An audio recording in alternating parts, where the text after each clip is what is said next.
Selamat pagi, Opa, Oma, Bapak, Ibu, sahabat PKLU dimanapun berada. Pagi ini Senin, tanggal 3 April 2023, kita berjumpa kembali dengan program Dewan PKLU GPIB. Saya dan PKLU GPIB membaca Alkitab bersama. Perkenalkan, nama saya Ibu Sugiyarti Suwardi dari GPIB Jemaat Sejahtera Malang. Salam damai sejahtera bagi kita semua.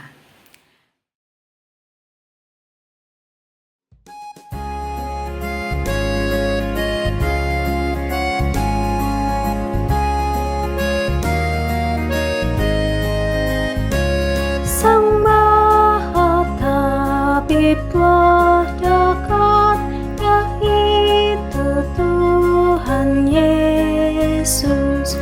Wahai yang sakit dan penat, dengarlah suara Yesus. Baik di dunia yang fana, baik di surga yang bakal, yang terindah selamanya, nama Tuhan Yesus.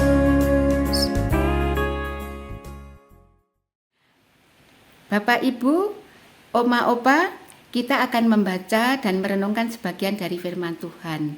Namun, sebelum membaca, marilah kita memohon pertolongan dari Tuhan agar kita boleh dimampukan untuk mengerti akan firman Tuhan.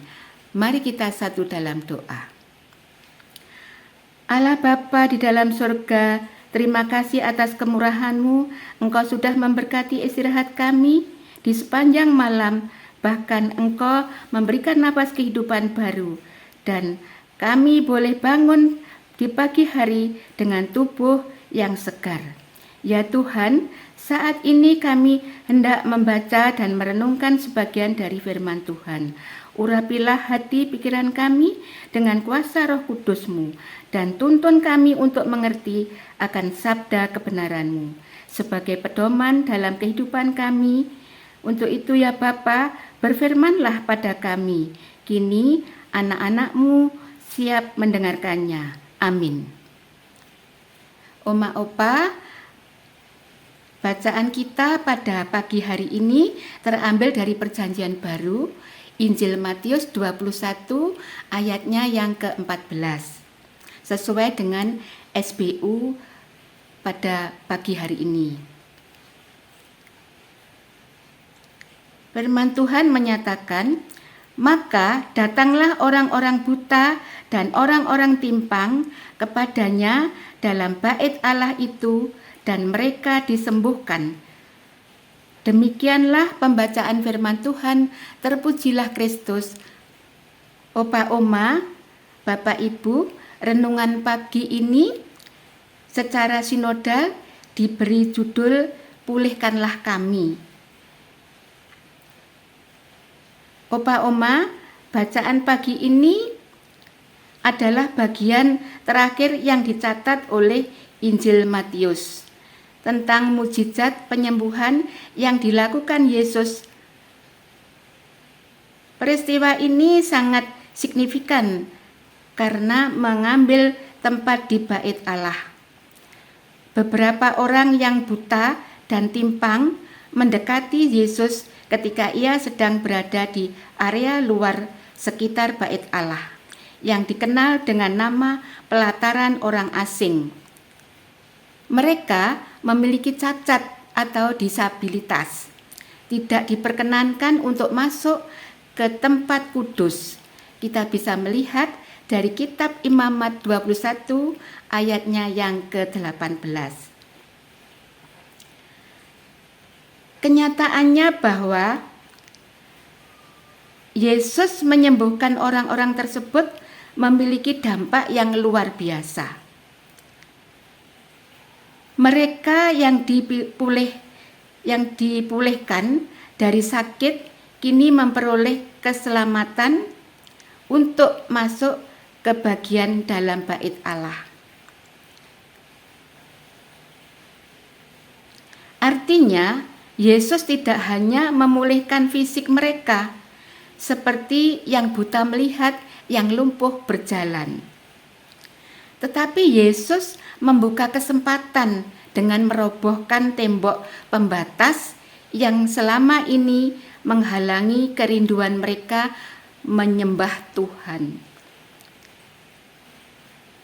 Yesus melakukan hal serupa kepada orang berdosa, termasuk kita yang karena dosa telah terpisah dari Allah. Yesus mendaki Golgota, tempat kematiannya, dengan penderitaan yang paling menyakitkan dan sangat mengerikan.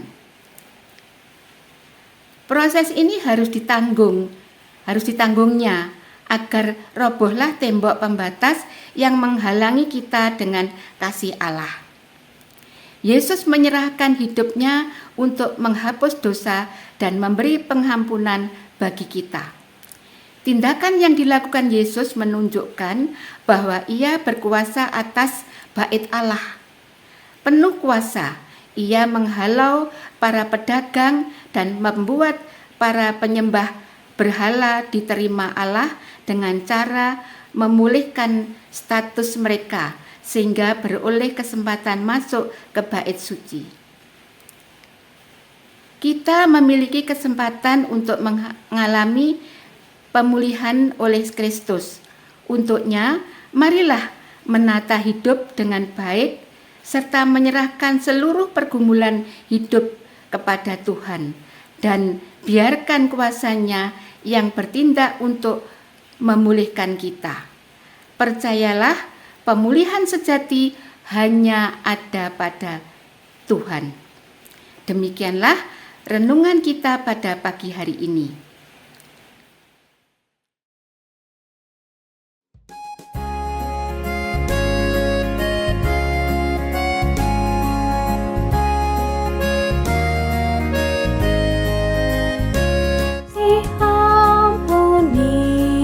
Dosamu, dengarlah suara Yesus, menuju surga jalanmu bersama Tuhan Yesus.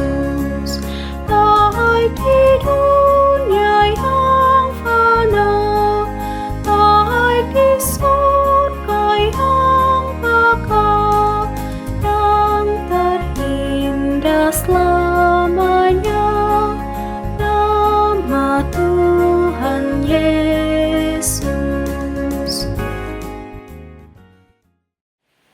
Bapak Ibu, kita akan mengakhiri pembacaan Alkitab bersama. Untuk itu, marilah kita berdoa bersama-sama. Mari kita berdoa. Terima kasih Tuhan Yesus, bila di pagi hari ini kami bersama PKLU GPIB boleh membaca Alkitab bersama.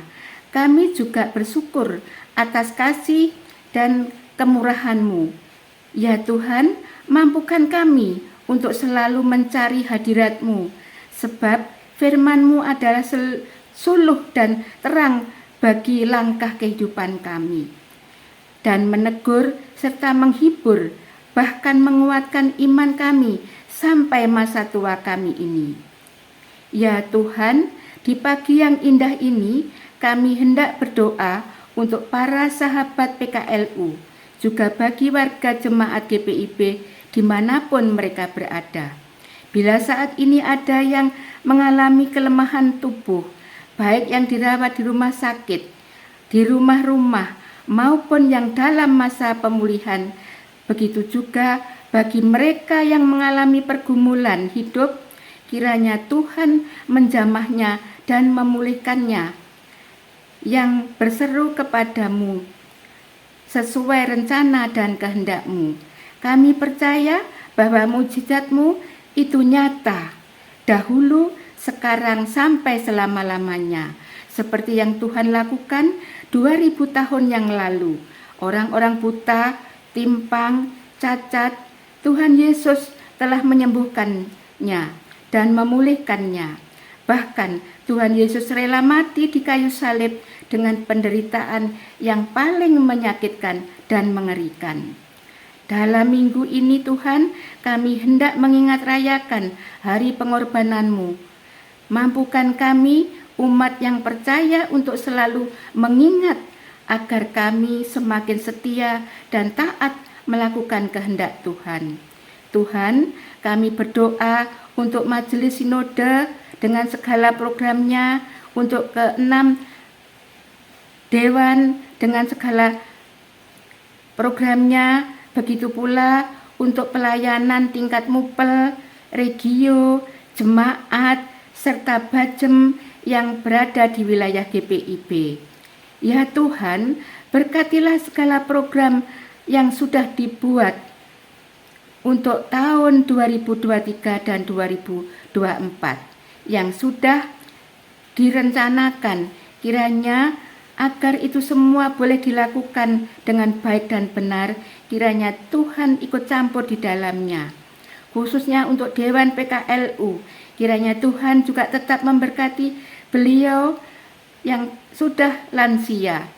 Berikanlah mereka semangat dalam pelayanan, dan berikan pula kesehatan yang prima, agar pelayanannya semakin jadi berkat bagi banyak orang. Ya Bapa, inilah syafaat kami. Dalam nama Tuhan Yesus Kristus, penyelamat kami dan sumber kehidupan serta pembawa damai sejahtera, kami berdoa dan mengucap syukur kepadanya. Amin. Bapak Ibu, kiranya Tuhan senantiasa memberkati kita semua. Selamat beraktivitas. Semoga kita semua diberi sehat. Tuhan Yesus memberkati dan sampai jumpa di lain kesempatan. Amin.